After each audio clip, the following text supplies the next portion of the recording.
ഇടിമിന്നലിൽ വീടിന് നാശം. ചൊവ്വാഴ്ച രാവിലെയുണ്ടായ ശക്തമായ ഇടിമിന്നലിൽ മണിയൂർ ചെല്ലട്ടുപോലിലെ കല്ലറക്കണ്ടി ഷൈജുവിന്റെ വീടിന്റെ കോൺക്രീറ്റും ചുമരും ഉപകരണങ്ങളുമെല്ലാം പൊട്ടിത്തെറിച്ചു. വീട്ടുകാർ അത്ഭുതകരമായി രക്ഷപ്പെട്ടു. മിന്നലിന് പിന്നാലെ വലിയ ശബ്ദത്തോടെ വീടിന്റെ ജനൽ ചില്ല പൊട്ടിത്തെറിച്ചു. സ്വിച്ച് ബോർഡ് ഉൾപ്പെടെ വയറിംഗ് സംവിധാനം കത്തിനശിച്ചു. കോൺക്രീറ്റ് പാളികളും ചുമരിന്റെ അവശിഷ്ടങ്ങളുമെല്ലാം വീടിന്റെ അകത്താകെ ചിതറി. ഈ സമയം ഷൈജുവും കുടുംബവും വീടിനകത്തുണ്ടായിരുന്നു. കിടക്കയിലും സോഫയിലുമായാണ് ഇവർ ഉണ്ടായിരുന്നത്. ആർക്കും പരിക്കില്ല. തറയ്ക്കും ചുമരിനും കോൺക്രീറ്റിനുമെല്ലാം കേടുപാടുണ്ട്. ഇലക്ട്രിക് ഉപകരണങ്ങളും നശിച്ചു.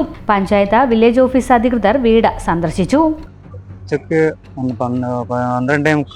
11:45 മണിയോടെ അടുപ്പിച്ചിട്ടാണ് വീട്ടിന് ഇടിമിന്നലേറ്റത്.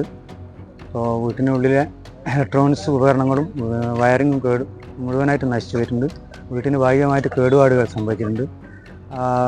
തൊട്ടടുത്തുള്ള പറമ്പിലെ തേക്കിന് മിന്നലേറ്റതിന് ശേഷം ആണ് പറമ്പിലേക്ക് വന്നതും വീട്ടിന് മുറ്റത്തുള്ള കെംസാൻ്റെല്ലാം കുഴഞ്ഞു മറിച്ച് ആണ് വീട്ടിനുള്ളിലേക്ക് കയറിയത്. അപ്പോൾ തറ തുളച്ചിട്ടാണ് വീട്ടിനുള്ളിലേക്ക് മിന്നൽ വന്നത്.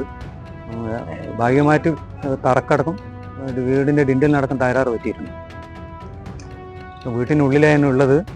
അപ്പോൾ ഒച്ചകേട്ട് എന്തെന്നാണ് സംഭവിക്കുന്നത് അറിയാത്ത ഒച്ചകേട്ട് വീട്ടിൽ പുറത്തേക്ക് ഓടിയതാണ്.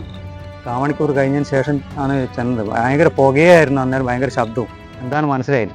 കുറേ കഴിഞ്ഞ ശേഷം വീട്ടിനുള്ളിലേക്ക് കയറി നോക്കുമ്പോൾ മിന്നലേറ്റതാണ് മനസ്സിലായത്.